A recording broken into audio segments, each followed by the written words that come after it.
So it's the end of the year, but are we heading for the end of the world as we know it? Economic turmoil, wage rage over living pay, spiraling national debt, high unemployment with benefits for more than 1 million people expiring tomorrow. The current economic climate has, understandably, caused a lot of fear and some unrest. One financial expert says it may be time to brace for the worst and prepare for financial Armageddon. David John Marotta joins us now. And you got quite a lot of attention because of this note you wrote in which the last thing you said, for those who actually think an Armageddon scenario may be about to play out, a firearm might be an arm. But that's not what you really believe is on the way. You think it's much more calm on the way, actually, right? Well, we had a number of clients who were worried about the direction of the country, and they were pretty sure that putting all of their money into gold and burying it in the backyard was not the right solution. But they're very susceptible to financial Armageddon emails and videos and newsletters. So we took a typical one of those with 7 pieces of advice, and we analyzed each one of them for how they were bad advice, whether the world was ending or not, and then tried to supply some better advice in place. And number 5 was to store up on food and water and firearms. And our blog post basically said there's about 20 things you need before firearms. They are on the list, but there's about 20 things you need before them. You need water. I mean, that's the most important thing for anybody. You're going to need water, about 3 gallons a day in the United States, right? Yeah, you need 3 weeks of medications. You need stuff for your pets. You need a way to heat your house. You need a generator to supply. Here in Charlottesville, we were hit with a snowmageddon that our power was out for 3 weeks.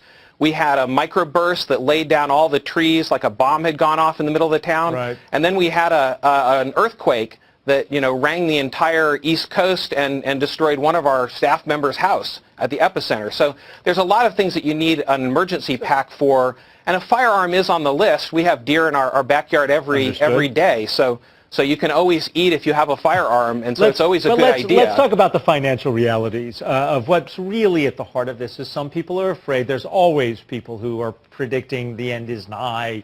Repent now, buy gold or Bitcoin, depending on what generation you come from. Give me an idea. You have roughly, what is it, $260 million under management. Who's your average client? Let's start there, because I think a lot of us can relate to these people. So who's your average client?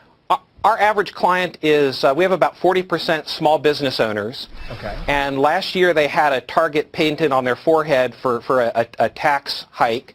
And this year they're looking at about $120,000 more in taxes.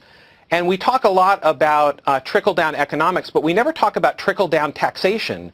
And that is when you hit a small business owner with another $120,000 in taxes, he has to pay that by going to part-time workers, reducing his workforce, so let me stop raising his prices. Again, because I want to build the connection. I think my audience can relate to these people who ask questions which seem outrageous, but actually are rooted in things that we all worry about. Small business owners, roughly how much on average? Don't betray anyone's privacy, but on average, how much do these people have invested with you? $500,000, $1 million? Usually our small business owners have between $1 and $2 million. Okay. They're running a small business. They've got a good income, but the income entirely flows onto their personal taxes.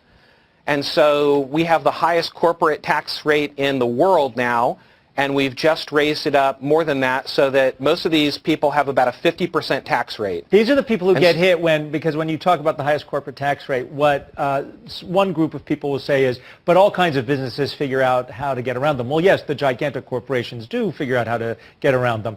But these people you're talking about, the small business owners with maybe $1 million invested with you, they're the ones who pay it. So they're the ones who are paying the higher taxes that come with the Affordable Care Act, otherwise known as Obamacare. They're also the ones who are seeing the contractions in an economy that isn't recovering at the pace it should be growing in a so-called recovery. Therefore, they're the ones who are more afraid, correct? It's true. And some of them, one of the things most people don't realize is that the rich don't need to work. So some of them will look at the higher tax rate and they'll say, I'm not working to give the government another $120,000.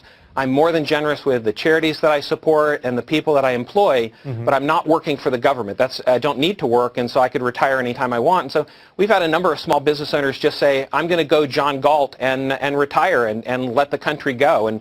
and they're afraid with the direction the country is going, but they don't feel like they're the Herculean Atlas that can move the world. You've just referenced Ayn Rand's Atlas Shrugged, in which the producers in our society, at least in the book, actually decide, you know what, we're going on vacation as opposed to redistribution of wealth. At the end of the day, the questions about Armageddon are really questions about, I am being required to pay more, to give more of my earnings, to do things that may not be working. That's at the root cause of that question that got you to write a note about Armageddon, correct? That's correct. And it's much more likely that we'll have a long and drawn-out European malaise than anything precipitous would happen in this country. But I think it was Nassim Taleb, the author of The Black Swan, who said, the things that you really need to worry about are the things that are the unknown unknowns that you don't even see coming.